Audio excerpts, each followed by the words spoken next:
Hey guys, welcome back to Matthew Vinyl. In today's video I'll be talking about vinyl records from Rhodesia and South Africa in the 1960s. If you are unfamiliar, of course, Rhodesia used to be a colony of the British Empire. It was a colony of Great Britain from about 1888 up until the 1960s when it became its own self-governing country. Of course, Rhodesia is now the modern country of Zimbabwe. Every record I show this video is from the 1960s, there's none from the 70s and none from the 50s. So I'm going to be showing records I have in my collection from South Africa and Rhodesia in my collection, and then I also will be talking about some of the history of those records too. And of course, South Africa is still a country today, but however, obviously, it's no longer part of the British Empire. So in Rhodesia, most records were pressed in South Africa. However, they did have two pressing plants. One was in Bulawayo and the other one was in Salisbury, which of course nowadays is called Harare. In South Africa, the main pressing plant was called Gallo. They actually invested in Rhodesia later on. But when you have a Rhodesian vinyl record, they were pressed in South Africa. I'm now going to show some records in my collection and I will talk about them. First record I'm going to show here is the foremost I Little Lovin', and it's backed by a good B-side waiting for you. Now this is a Rhodesian pressing. Now every single Rhodesian single had this triangle centre. Now this triangle centre was seen in Britain in the 50s, however that was scrapped in favour of the prong centre. South Africa did not have the triangle centres. It was only Rhodesia. Now to compare this single with a British pressing, this is the British version of this single and that one is the Rhodesian one. So yes, they do look a bit similar, of course, both on Parlophone. However, in South Africa and Rhodesia, the Parlophone logo was actually a bit different. As you can see there, it has the pound symbol with a gramophone behind it.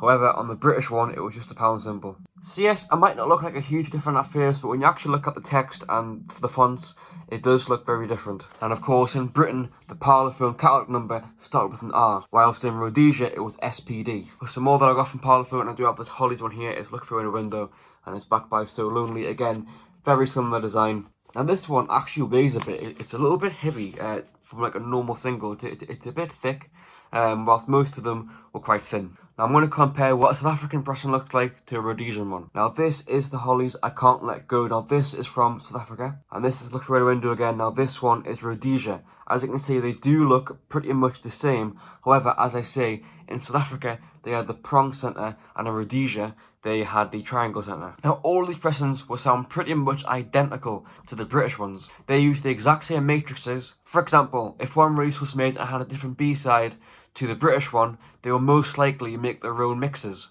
However, 9 times out of 10, you will just get the British one. Now, for example, this is a Cliff Richard single. This is I Could Easily Fall in Love With You. Now, this is a South African copy, and it's backed by On the Beach. Now, this is not how it was released worldwide, and especially in Britain. Now, I don't actually own a British copy of the original single, but I do own this Australian one. This Australian pressing follows the British one. It has the exact same cutting. As you can see there, just below the catalogue number, it does have 7XCA28795. Of course, that is the British matrix number. Now, with the South African one, it is a different story. As you can see right there where my finger is, it is 7XCEA6314. So as you can see, this is a South African made release. So of course they would have got the tapes from EMI in London and they would have made their own mix from it. I do also own this other Cliff Richard one. This is Visions, backed by What Would I Do for the Love of a Girl. Now this is another South African issue. We have Herman's Hermits here.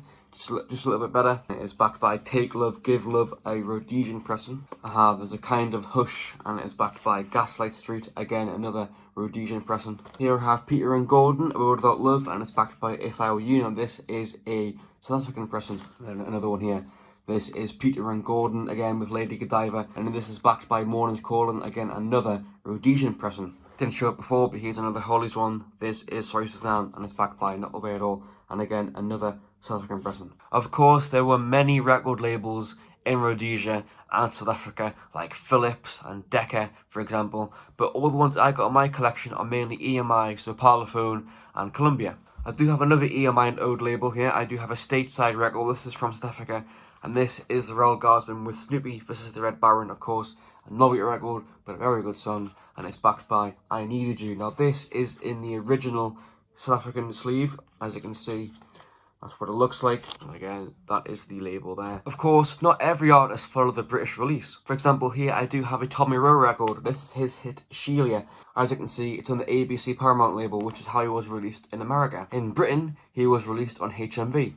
Of course, this is a Rhodesian record, and I have one of his later hits. It's a Sweet Pea, of course. Again, it was also released at ABC Paramount when this was released on a different label in Britain. Going back to Parlophone, in the late 60s, South Africa started pressing their records on a green label. They did have some black labels still, but as I say, in the last few years of the 60s, they did start releasing some records on the green label. Here's one. This is Baby Come Back by the Equals. Now, as you can see, this is on a green Parlophone label.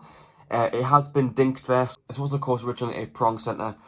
And as you can see, I do also have the original South African sleeve here, which is pretty cool to have. Now I'm going to show an EP. Now this EP is called Listen to Cliff by Cliff Richard. Now, if you're wondering why that's like that, now the sleeve and the record was actually pressed in South Africa, but this was released in Rhodesia. As you can see, guys, this is a South African copy of the same record. Now, where it is blacked off on my copy, it actually says, as you can see, a long playing record, which is incorrect because obviously EPs aren't LPs. So they changed it for the Rhodesian one. As you can see, that is a label there. Again, another nice Rhodesian person. You might be able to see it there. Again, it even has a blacked out there at the bottom as well. There's another one. Again, this was never released in Britain. This is The Shadows live in the Coliseum in Johannesburg, South Africa. Now, this 4 tracks they performed live at that concert. And my copy is a late 60s. I believe this is like late 60s, maybe 70s.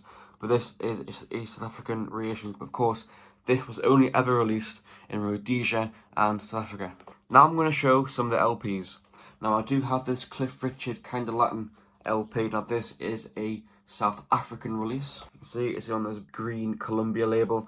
Now this does literally use the British matrices, so this will sound exactly the same as a British copy. And you have another Cliff Richard LP here. This is Good News. Now again, this is another South African copy. And this time it is on a black label. I side to there. Of course, this will just sound pretty much the same as the UK one. That is what it would typically look like on the back cover of an EMI release. Now for this next LP, I'll be showing the British copy first. Now this is Dance with the Shadows, released in 1964. As you can see, this is a nice Columbia British release.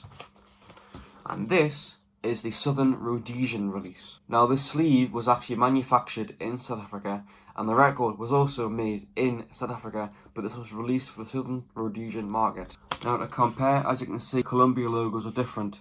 The UK one has the mono, and the Rhodesian one doesn't have that at all. Now the back covers look pretty identical. However, as you can see, the copyright information is of course different. This is what the Rhodesian label looks like. As you can see, it's on this nice green Columbia label. Now I'm going to mention the 60s group, The Searchers.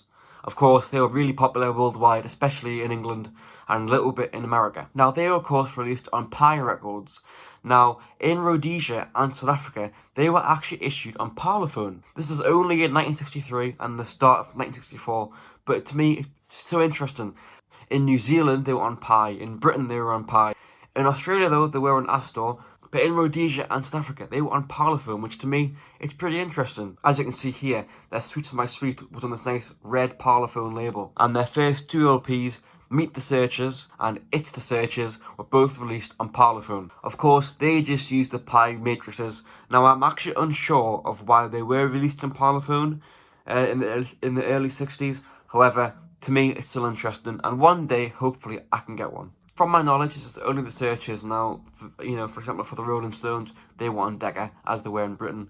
So for most of them, they were just on their original British label. But as I say, some of them were different. Now, these pressings can be quite uncommon. Of course, if you live in South Africa, they'll be easy to find. And if you live in some neighbouring countries, again, they might be easy to find. However, in other parts of the world, like in Britain, for example, where I'm from, they can be quite uncommon. Now, of course, they did have their own charts, and most of their charts were dominated by British and American artists. Of course, there were some local artists, but they never had mainstream success, such as Dickie Loader and the Blue Jeans. Now, they were a very popular rock and roll group from South Africa. They did mainly beat covers. However, he did not have any worldwide success. He did have one record released in Britain, but it was a big flop. I'm now going to talk about why I collect these in the first place. As I mentioned, most of these will sound pretty much the same as the British one, and I could find a British copy of one of these singles for like £2, whilst I could buy the Rhodesian one for about £5. And I think, why should I do that? Well, to me, it's pretty interesting. I love collecting international releases of my favourite music. For example, I own more records from India, Australia, New Zealand, Argentina. I like collecting records from around the world, even if I've already got that British present. To me, it's interesting to see the differences, the different labels, and even with the Rhodesian ones, you know, that country does not exist anymore. So it's pretty interesting to have an item from a country that is no longer around. Now, most of mine I did buy on Discogs and eBay. Now, I have bought two of these in person. Two that I bought in person was actually both of my Tommy Rowe ones. This one I bought in a record shop in a place called Hexham, and I bought this one in my local record shop. I browse Discogs and eBay all the time trying to find these pressings, because as I say, I find them really interesting. Thanks for watching though, guys. If there's any other video you'd like to see, put them down in the comments below. Any suggestions are welcome, and I hope to make more videos soon in the future. Thanks for watching, guys. Please like, subscribe, and peace.